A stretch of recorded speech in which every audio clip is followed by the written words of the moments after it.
What's going on, Jeromes? It's time for the most accurate power rankings in the known universe. And if you disagree with any single one of these rankings, you are wrong.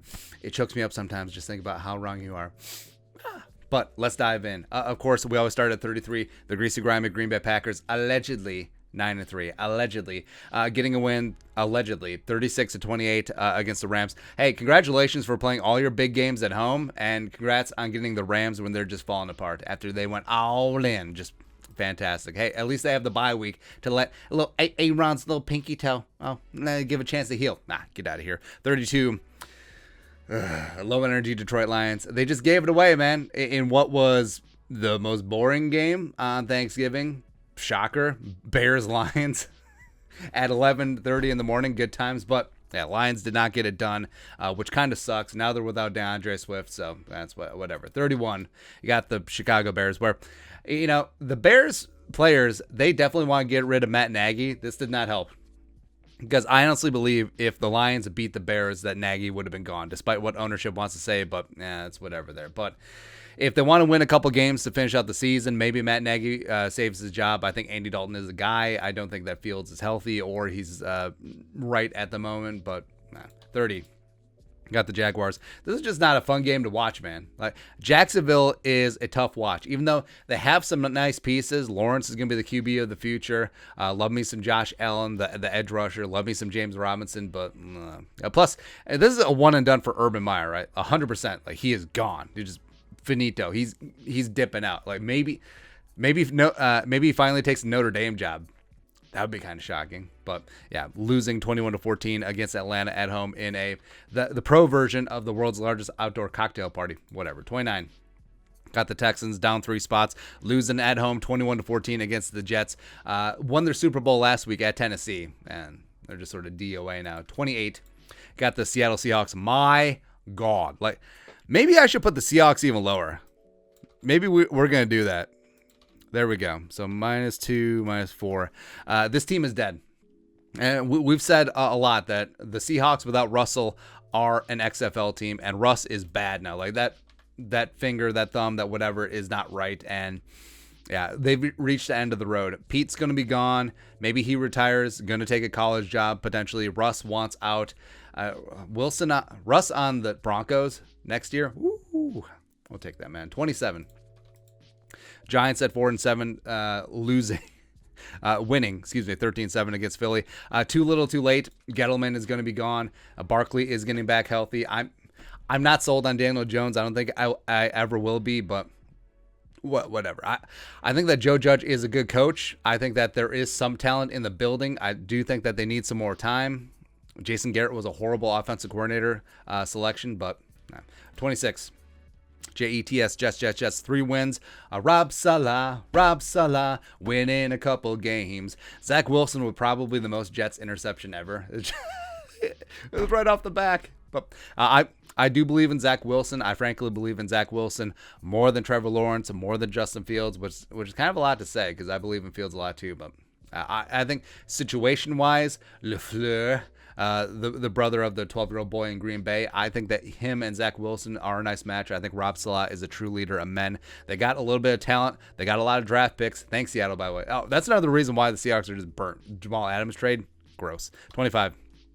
Panthers, speaking of gross, 5-7. Cam is not back.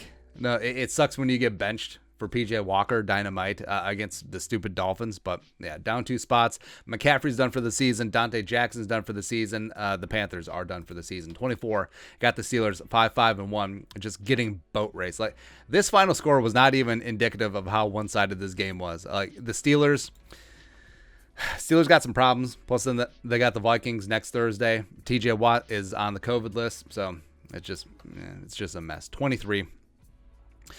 Falcons winning at Jacksonville 21-14. Sort of a nondescript game, but Cordero Patterson, 100 yards rushing and 2 touchdowns. Who knew? If only that there was a team out there that would have used Cordero Patterson like this previously. I mean, Cordero's 30. They wasted his career. The league did. Just 22, the Eagles falling down 4 spots.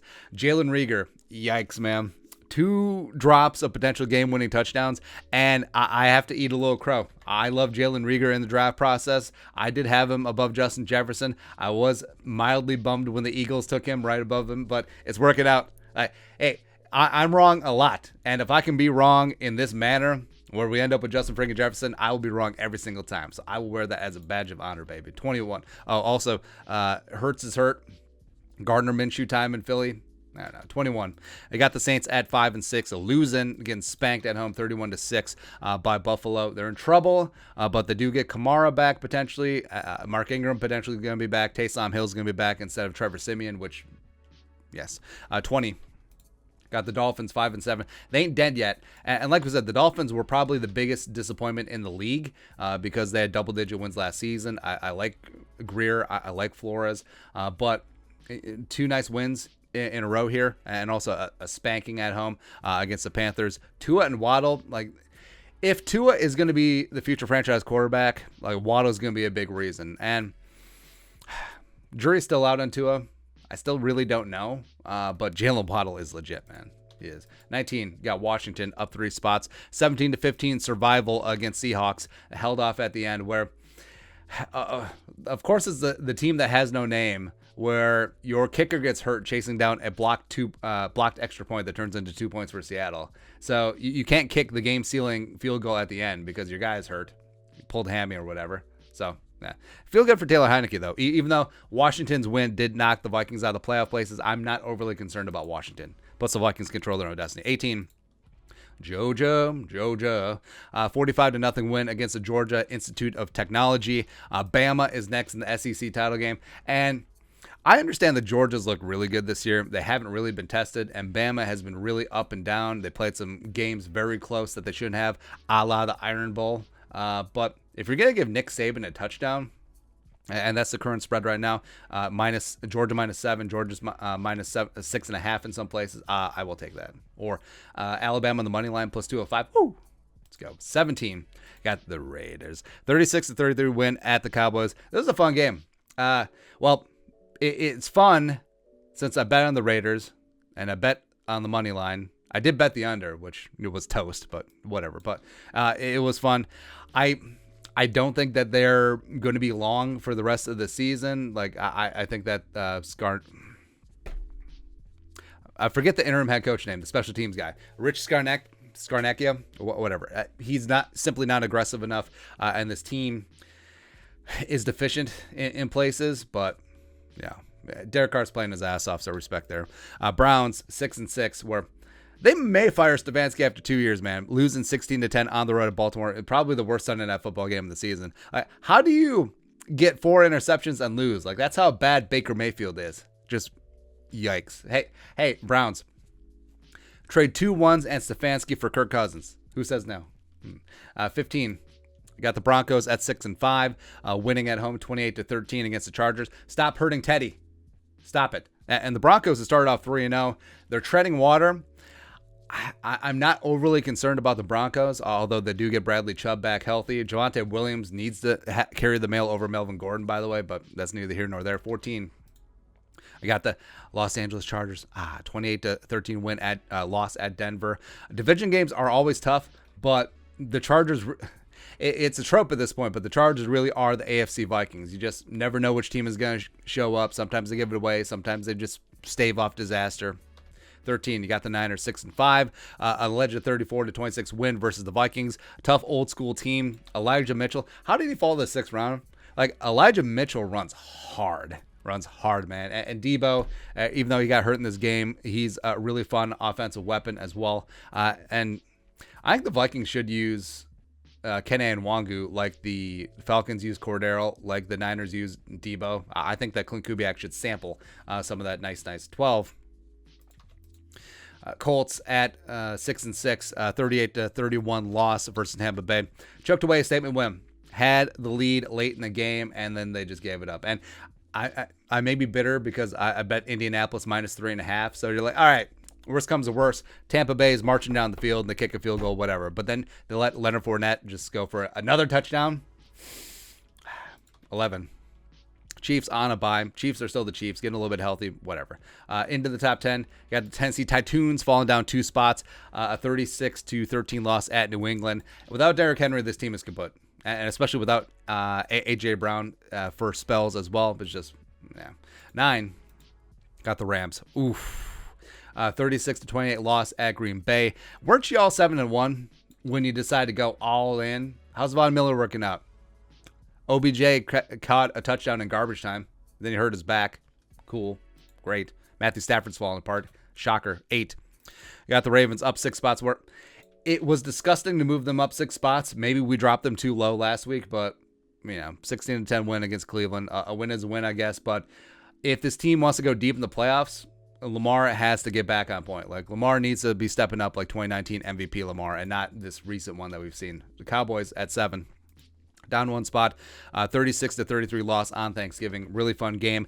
Dak can't do it all by himself. Like, that defense needs to step up, and also hopefully they'll get CD. Well, I say hopefully, but I don't want it to happen. CD's going to be back. Amari's going to be back. Maybe Zeke's injury heals up, even though Tony Pollard is obviously the most talented running back of the 2. 6, you got the Bengals at 7-4. Woo, up 7 spots.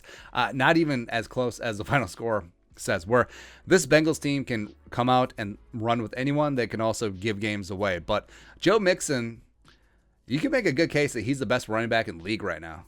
He has been dynamite the last couple weeks. 5, got the Bills at 7-4, 31-6 win at New Orleans on Thanksgiving night. Bills are back in town. Big time showdown Monday Night Football. Patriots at Bills. It's gonna be a hell of a game. 4, got the Vikings at 5-6, down 3 spots, losing in the Bay Area, 34-26, missing the entire starting defensive line. But every single of the Vikings loss is 1 score or less, so I'm not sweating it. Vikings still control their own destiny the rest of the way.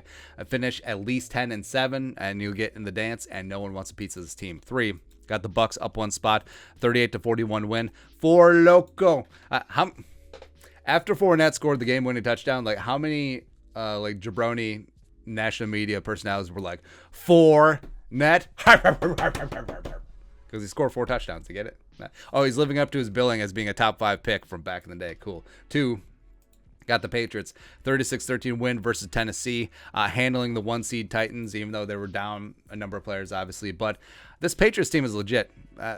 Probably has the best defense in the league. Mac Jones is looking great. Damian Harris is looking good too. Kendrick Bourne is really stepping up. So no one wants a piece of this Patriots team, man. And 1, Cardinals by default. They move up because the Vikings dropped. But yeah, on bye, getting healthy. Hopefully Nuke and Kyler will be back.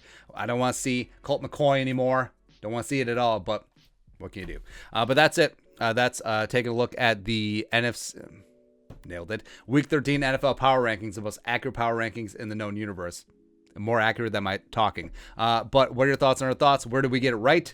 Where did we get it right? Let us know in the comment section below. Subscribe for daily Vikings takes. Want to support that work? Put a little something in the Venmo. But until next time, Skull Production Value.